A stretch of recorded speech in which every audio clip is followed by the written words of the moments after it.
Baik teman-teman, selamat datang kembali. Pada kesempatan kali ini saya akan membahas analisa saham untuk besok atau rekomendasi saham untuk besok ya. Jadi seperti biasanya untuk analisa saham saya akan bahas totalnya ada 16 saham. Untuk bagian pertama saya akan bahas 8 saham. Nanti bersambung ke bagian kedua saya akan bahas 8 saham yang lainnya. Jadi pada saat saya bahas sudah selesai ya marketnya ya. Jadi malam hari sekarang jam 7 lebih 22 malam ya waktu Indonesia bagian barat. Jadi saya mulai langsung dengan yang pertama adalah untuk BEBS. Jadi untuk saham BEBS ini kalau kita perhatikan ya, memang dia kecenderungan masih sideways di bawah ya. Jadi sudah pernah saya bahas sebelumnya juga, pada dasarnya selama dia bertahan di atas 4.000 ya, dia masih cukup bagus peluangnya untuk mencapai target price terdekatnya di 5.000, berikutnya lagi di 5.400 dan 5.800. Jadi kalau posisi sekarang, kalau mau buy untuk BEBS, apakah boleh buy Pak Sunar? Kalau berdasarkan price actionnya sejauh ini masih cukup bagus ya sideways-nya ya. Jadi kalau mau buy sekarang boleh, buy-nya bertahap aja. Setiap kelipatan Rp50 atau Rp100 kita boleh tambah lagi atau average up ya. Target price dekatnya di 4770 dan 5.000 ya. Nah kalau dia berhasil breakout ke atas 5.000 mau tambah lagi atau average up silahkan ya, seperti itu ya. Target price berikutnya di 5.400 dan 5.800. Jadi kurang lebih sih mudah ya. Garis-garis yang sudah saya berikan ini untuk acuan di mana kita pasang trailing stopnya, di mana kita pasang stop lossnya, seperti itu ya. Jadi kalau yang sudah punya jangan lupa pasang trailing stopnya atau stop lossnya di 4.400, maksimum di 4.000 ya. Jadi kalau dia turun di banyak 4.000 lebih baik jual dulu semuanya. Memang di sini kalau kita perhatikan, oh Pak Sunar dia sempat turun di banyak 4.000 loh, tapi dia berhasil langsung naik loh. Kalau kita jual kan nanti sayang kalau dia naik. Kalau kita bicara mengenai support ya, kita jangan terlalu kaku. Kalau sebelumnya dia berhasil rebound atau mantul, belum tentu kalau kali ini dia turun dia pasti rebound juga, belum tentu ya. Tapi belum tentu gagal juga ya. Jadi bisa aja dia rebound juga. Jadi kita harus tetap waspada. Kalau misalnya turun ya, kalau mau buyback silakan ya. Kalau dia sudah berhasil rebound naik lagi, garis-garisnya sudah saya bantu di sini, tinggal ikutin aja. Kurang lebih cukup ya untuk BEBS. Berikutnya untuk Arto. Jadi Arto ini memang sudah lumayan sering saya bahas, dan hari ini memang saya ada tambah sedikit mengenai Arto ya. Intinya memang dia testing area supportnya 9.000 ya, atau boleh dikatakan resistennya ya, karena sebelumnya dia tuh sempat turun di bawahnya. Jadi sebenarnya masih cukup bagus lah toleransi ya. Dia MA20-nya sudah mulai mengarah ke atas, tapi kita kalau buy jangan terlalu banyak ya, karena downtrendnya ini kalau kita bilang masih lumayan kuat ya, walaupun dia ini sudah mulai naik dari tanggal 19 Mei ya. Ini sudah mulai rebound dari titik terendahnya di 6.600 ya sebelumnya ya. Jadi kalau mau buy sekarang boleh aja, tapi buy-nya bertahap aja. Kalau dia berhasil naik kita berusaha tambah lagi atau average up. Atau kalau sekalian mau tunggu buy high sell higher, sekalian kalau dia berhasil breakout ke atas 9925 ya di sini ya, kita boleh buy. Atau kalau yang sudah punya, kalau mau tambah lagi atau average up silahkan. Target price berikutnya sudah pernah saya gambarkan di 11.650. Jadi lumayan jauh ya, seperti itu ya. Nah kalau misalnya Pak Sunar saya nggak berani buy sekarang ya, tunggu aja di area 7.600 atau 8.000. Artinya kalau dia koreksi di bawahnya 8.000 atau di bawahnya 7.600 ya. Kemudian kalau dia berhasil rebound atau mantul ke atas, di sana kesempatan kita untuk buy. Jadi buy-nya bertahap aja. Setiap kelipatan Rp100 kita boleh tambah lagi, atau setiap kelipatan Rp50 ya. Jadi kurang lebih sama, cukup ya. Oke, berikutnya untuk PNLF. Ini naik dia masih sentimen dividen ya. Memang sebelumnya seperti saham-saham seperti BNBN ya, dia naik tinggi karena sentimen dividen, tapi setelah diumumkan dividennya dia koreksi, memang sudah mulai rebound lagi ya. Nah apakah ini juga sentimen nanti rapat umum pemegang sahamnya dia ada pembagian dividen? Katanya sih pembagian dividennya bakalan besar ya, tapi kita sih jangan terlalu istilahnya jangan terlalu optimis ya, seperti itu ya. Memang secara trennya dia masih cukup bagus. Kalau yang sudah punya jangan lupa pasang trailing stopnya di acuan di sini ya, swing hanya di 420. Jadi kalau dia turun di banyak 420 lebih baik jual dulu sebagian, turun di banyak 400 jual dulu semuanya ya, kurang lebih seperti itu yang sudah punya untuk PNLF. Yang belum punya saya rasa sih tunggu aja setelah aksi korporasinya selesai ya, karena dia kenaikannya juga karena sentimen dividen yang sebelumnya belum pernah membagikan dividen. Katanya bakalan membagikan dividen jumbo ya. Ya kita lihat aja PNLF ini dia bakalan membagikan dividen seberapa besar ya gitu ya. Kita nggak akan pernah tahu apakah masih bisa naik lagi ke atas 482. Kita nggak akan tahu. Jadi kalau mau buy sekarang boleh nggak Mas? Kalau mau buy sekarang sih secara tren memang masih uptrendnya masih bagus ya. Jadi kalau mau buy boleh aja, tapi buy-nya jangan terlalu banyak. Kalau dia naik boleh tambah lagi, mungkin naiknya setiap kelipatan Rp20 ya. Kalau dia naik boleh tambah lagi atau average up. Target price berikutnya di 482 ya, itu terdekatnya. Nah kalau dia naik lagi kurang lebih saya kasih sekitar 500 dan berikutnya lagi setiap kelipatan Rp20 aja ya kalau mau tambah lagi atau average up. Kurang lebih seperti itu ya untuk PNLF. Cukup, mudah-mudahan aja masih cukup kuat ya sampai dengan gumde dividennya. Jangan lupa pasang trailing stopnya atau stop lossnya. Kurang lebih cukup untuk PNLF. Berikutnya untuk BRMS. Jadi BRMS bagaimana Pak Sunar? Kalau kita perhatikan dia kan koreksi, kemudian ini sudah mulai naik ke atas 270. Memang kalau trading berdasarkan garis-garis yang sudah saya berikan, kalau berhasil naik ke atas 270 silakan buy ya, seperti itu ya. Nah ternyata penutupannya masih di bawahnya Pak Sunar ya. Bagaimana ini? Jangan-jangan turun lagi. Kalau saya rasa sih kalau sudah buy ya jangan terlalu panik, pasang aja stop lossnya di dua level ya. Low-nya hari ini 2260 dan kemudian swing low yang di sini 252. Jadi kalau turun lagi di bawah 252 saran saya jual dulu semuanya. Nah, kalau mau buy on weakness ini sudah saya gambarkan di 240 ya. Artinya kalau misalnya dia koreksi di bawah 240, kita belinya kalau dia sudah berhasil rebound atau mantul ke atas 240. Memang kalau kita lihat sini MA20-nya masih mengarah ke atas, harganya masih di atasnya MA20. Jadi uptrend-nya sebenarnya untuk BRMS ini masih cukup bagus. Kalau belum punya, kalau mau buy, boleh buy high sell higher. Jadi high-nya hari ini kan di 274. Jadi kalau dalam minggu ini dia berhasil naik ke atas 274 ya, silakan pasang automatic order buy. Berikutnya setiap kelipatan Rp20 aja. Kalau kita mau tambah lagi atau average up, target price-nya di 304 ya. Kurang lebih sih seperti itu untuk BRMS. Ya mudah-mudahan aja dia sukses naik. Cukup ya. Oke, berikutnya untuk ICBP. Nah, ICBP di sini saya sudah pernah gambarkan ya. Uptrend-nya masih cukup bagus. 9425 targetnya masih tercapai.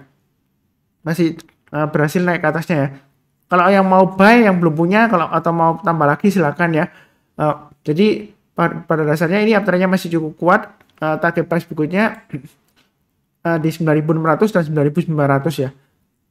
Terus kemudian kalau dia berhasil naik lagi ke atas 9.900 masih memungkinkan naik ke 10.475. Jadi untuk ICBP ini apakah ketinggian Pak Sunar? Sebenarnya saya sering banget ya ditanya apakah ketinggian atau tidaknya ya. Seperti itu ya. Nah kalau kita perhatikan ya MA20 nya masih mengarah ke atas. Harganya masih di atasnya MA20. Jadi kalau kita berpegang teguh pada prinsipal analisa teknikal ya, klasik TA istilahnya ya, saya berpegang prinsip bahwa uptrend itu akan tetap berlanjut kecuali ada konfirmasi pembalikan arah. Nah, pembalikan arah kemana? Entah itu sideways atau berbalik arah ke bawah. Nah, kalau selama uptrendnya masih bagus, kalau kita lihat dari MA20-nya masih mengarah ke atas, harganya masih mengarah ke atas, ya secara gampangnya masih cukup bagus uptrendnya. Jadi kalau mau buy high sell higher, mau buy sekarang boleh aja. Buy-nya bertahap aja, setiap lipatan Rp50 atau Rp100 kita tambah lagi atau average up. Tapi jangan lupa pasang trailing stop-nya atau stop loss-nya. Ya, seperti itu ya.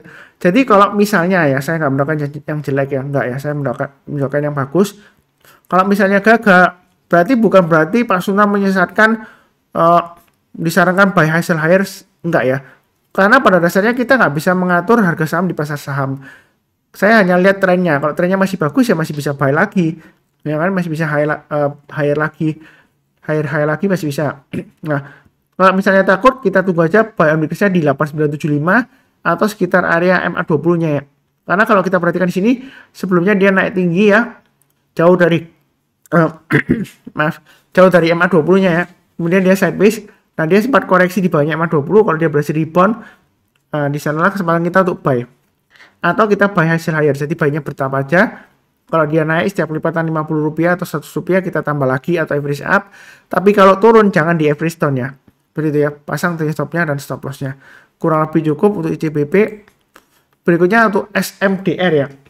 Nah, SMDR ini kalau nggak salah sih dia ada aksi korporasi ya seperti itu ya. Sebentar saya lihatkan ya. Kalau nggak salah dia mau stock split tapi nggak tahu mungkin dibatalkan nggak jadi atau gimana. Saya terus terang aja nggak ngikutin beritanya ya. Jadi yang kira-kira tahu beritanya silakan kasih tahu, tulis di kolom komentar ya seperti itu ya. Jadi pada dasarnya di sini support resistennya sudah saya gambarkan di sini ya. Untuk area buy on weakness-nya saya gambarkan 3 ya. Ketika dia naik saya gambarkan 3450, 3020 dan 2360 ini yang paling bawah. Nah, jadi artinya kalau buy on weakness itu kalau dia turun di bawahnya 3020, kalau dia berhasil rebound atau mantul ke atas, di sanalah kesempatan kita untuk buy. Jadi tunggu dia koreksi, kemudian rebound atau mantul kita buy. Buy-nya bertahap aja, sudah saya sebutkan. Setiap kelipatan Rp50 atau Rp100 kita boleh tambah lagi atau average up. Ini masih mungkin naik lagi nggak Mas Nar? Masih bisa. Target price berikutnya sekitar 4.500. Itu dari Fibonacci extension 261,8% ya. Kurang lebih seperti itu. Kalau ingin tahu mengenai Fibonacci extension, bisa nonton ada 3 video ya. Linknya dari video deskripsi di bawah ini ya. Mengenai cara-cara tarik garis Fibonacci retracement dan Fibonacci extension. Kurang lebih cukup ya untuk SMDR. Mudah-mudahan aja lancar. Memang ini secara trennya dia cenderung sideways di jalur uptrendnya, jadi masih cukup bagus. Kalau mau buy bertahap aja, tapi jangan terlalu agresif ya. Kurang lebih seperti itu, cukup ya. Berikutnya BMTR. BMTR sudah pernah saya gambarkan juga garis-garisnya di sini. 300 sudah terlampaui ya. Jadi target berikutnya adalah sekitar 320 di Fibonacci. Kalau kita perhatikan di sini Fibonacci retracement-nya sekitar Fibonacci retracement 78,6% ya. Jadi bahwasanya untuk BMTR ini uptrendnya masih cukup bagus. Nah, kira-kira yang sudah punya bagaimana Pak Sunar? Yang sudah punya ya tinggal pasang aja trailing stop-nya ya. Kalau kita perhatikan harga penutupannya di 300 hari ini ya. Kemudian low-nya di 282. Jadi kalau mau pasang trailing stop-nya ya pasang aja di sekitar 290-an dan 280 ya. Kurang lebih seperti itu ya. Jadi sejauh ini uptrendnya masih cukup bagus. Yang misalnya nggak berani buy sekarang, buy on weakness sebelumnya saya sarankan di 262 ya. Tapi kalau nggak dikasih, ini karena dia berhasil breakout lagi higher high, saya naikkan. Kalau mau buy on weakness tunggu aja di sekitar area 278 ya. Artinya buy on weakness itu kalau dia turun di bawah 278, kalau dia berhasil rebound atau mantul ke atas, di sanalah kesempatan kita untuk buy. Atau menggunakan acuan di sini ya, kurang lebih area Fibonacci retracement 50%-nya 290 ya. Jadi kalau dia naik ke atas 290, dia kalau koreksi ya, kemudian berhasil naik ke atas 290, di sana kesempatan kita untuk buy. Berikutnya setiap kelipatan Rp20 ya, kalau dia naik kita boleh tambah lagi atau average up. Ini peluangnya masih bisa naik ke 320 ke atas dengan targetnya sekitar 340 sampai dengan 342 ya. Itu untuk BNPR. Kalau dia berhasil naik lagi, masih bisa naik lagi nggak maksudnya untuk BNPR? Masih bisa ya. Target price-nya kalau kita ambil extension-nya itu di 161,8% di 400 ya. Jadi kemungkinan naik masih bisa aja. Kalau kita lihat volumenya naik tinggi ya. Jadi mudah-mudahan aja sukses untuk BMTR ya. Belinya bertahap aja, kalau dia naik tambah lagi atau average up ya. Kalau dia turun ya kita jangan average down. Pasang aja trailing stop-nya atau stop loss-nya. Kalau tunggu buy on weakness tunggu aja di 290 atau 278 ya. Kurang lebih seperti itu strateginya. Satu lagi untuk Cepin. Jadi Cepin sudah saya bahas di analisa saham harian, analisa saham mingguan ya seperti itu ya. Nah bahwasanya untuk Cepin ini uptrendnya masih cukup bagus ya, saya sudah sebutkan, bahkan saya sudah tambah lagi ya, di grup kecil saya sudah sharekan buy down saya ya, saya tambah lagi untuk Cepin. Nah, memang banyak yang bertanya ke saya, Pak Sunar, apakah ketinggian nggak untuk Cepin? Kalau saya sekali lagi ya, mungkin yang ikutin saya jangan bosan ya, saya nggak memandang apakah ketinggian atau enggaknya. Yang perlu diingat adalah, pertanyaannya adalah, bagaimana dengan trennya? Apakah trennya itu uptrendnya masih bagus ya? Yang pertama ya. Itu yang perlu kita pertanyakan ya kan. Nah, kedua yang perlu dilihat adalah support resisten terdekatnya di mana ya. Apakah kita mau buy on weakness atau buy high sell higher? Karena uptrendnya masih cukup bagus ya, kita boleh buy high sell higher. Jadi buy-nya nyicil aja. Kalau dia naik lagi setiap kelipatan Rp50 atau Rp100 boleh tambah lagi atau average up. Nah kalau misalnya takut, kita tunggu aja buy on weakness di 5425 atau terdekatnya tunggu aja di 5650. Ini saya naikkan ya karena dia higher high. Artinya buy on weakness itu kalau dia turun di bawah 5650, kita belinya kalau dia sudah berhasil naik atau rebound ke atas 5650. Kalau belum berhasil mantul atau rebound ya kita jangan buy dulu karena dia ada kecenderungan akan turun lagi. Nah kalau kita perhatikan dari MA20-nya mengarah ke atas ya seperti itu ya. Ini trennya sudah mulai naik ya seperti itu ya. Jadi apakah ketinggalan atau ketinggian? Enggak juga sih kalau kita lihat weekly-nya. Ini di masa kejayaannya sebelumnya ya. 2021 ya. Ya kan setelah masa pandemi lewat, ini dia tertingginya sampai di level di sini kalau kita perhatikan 7850 ya seperti itu ya. Harga sekarang aja masih belum 6000 ya. Nah, kalau kita mundur ke belakang lagi ini tahun 2019 sebelumnya itu dia tertingginya sampai 8825. Jadi memang ciri khasnya untuk Cepin ya. Dia kalau sudah mulai naik rebound kencang, kita jangan terlalu takut ketinggian, enggak. Dia naiknya masih bisa naik lebih tinggi lagi. Ini buktinya sebelumnya ya. Ini juga sama bisa naik lagi ya. Ini naik tinggi, oh besoknya maksud saya minggu depannya lagi ya. Ini kan grafik minggunya ya. Minggu depannya lagi dia masih bisa naik lagi ya, seperti itu ya. Jadi kita sih jangan terlalu takut. Yang penting di sini adalah garis-garisnya sudah saya bantu di sini ya untuk acuan untuk average up ya. Kalau dia naik lagi ke atas 6.000, bagi yang mau tambah lagi atau yang buy hasil akhir silakan naik ke atas 6175 tambah lagi target price berikutnya di 6.300 dan 6.400 ya, kurang lebih seperti itu. Nah, kalau misalnya setelah buy tiba-tiba koreksi, apakah berarti Pak Sunar itu menyesatkan atau salah? Ya enggak juga ya, karena saya nggak bisa mengatur harga saham di pasar saham. Kalau saya bisa atur harus naik ke 10.000 misalnya ya. Kemudian setelah 10.000 harus turun ke 5.000 supaya saya bisa bayar lagi lebih murah ya. Seperti itu ya. Ya kalau bisa ngatur ya saya sudah jadi orang yang terkaya di dunia seperti itu ya. Jadi nggak menyesatkan karena garis-garisnya untuk pemasangan trailing stop dan stop lossnya sudah saya berikan. Kecuali kalau saya bilang seperti ini ya. Buy Cepin. Kalau turun average down lagi, buy lagi, turun lagi, tambah lagi lebih murah. Turun lagi tambah lagi. Itu kalau seperti itu berarti Pak Sunar menyesatkan karena kalau turun lagi suruh buy lagi, turun lagi disarankan buy lagi, ya namanya average down. Masalahnya kalau average down, dia kalau downtrendnya itu bisa kembali naik lagi. Kalau dia masih kuat turun lagi, dan turun lagi, sampai kapan? Nah, dalam sejarahnya, ya kan, untuk Cepin ini, dia bisa turun sampai di sini ya. Kalau kita perhatikan yang terakhir aja, nggak usah terlalu jauh ya, di 2020, di masa pandemi aja dia bisa turun sampai dengan di 3.800 ya. Ya kita mau tunggu sampai kapan ya gitu ya. Nah ya kita jangan terlalu heran ya. Kalau kita lihat di sini ini turun sebelumnya juga turun lama. Turunnya sebelumnya juga dalam ya di sini ya tahun 2015 ya. Ketika itu masa sulitnya memang ya waktu itu ya, pertengahannya saya masih ingat ya untuk industri poultry ya. Nah di sini dia turunnya bisa dalam banget ya seperti itu ya. Nggak nyangka nggak ya? Nggak nyangka nggak ya itu dari 4.000 bisa sampai turun sampai 1.350. Jadi istilahnya itu kalau turun lagi, dan turun lagi, downtrendnya makin kuat, bukan makin murah terus makin buy average down, enggak ya. Ya Anda makin terjebak. Iya kalau sudah tahu kejadiannya, wah Pak Sunar ini buktinya naik lagi sampai beberapa tahun ke depan. Iya kalau sudah terjadi ngomongnya gampang. Anak saya pun yang SD pun bisa tahu, oh Pak itu kan naik lagi gitu ya, grafiknya atau gambarnya gitu ya. Nah kalau belum terjadi kan uang kita yang sudah kita taruh makin rugi ya kalau kita makin average down. Ya kurang lebih seperti itu. Cukup ya untuk bagian pertama, nanti bersambung ke bagian kedua. Seperti biasanya yang barusan kenal channel Saham Profit, jangan lupa subscribe, like, nyalakan lonceng notifikasinya.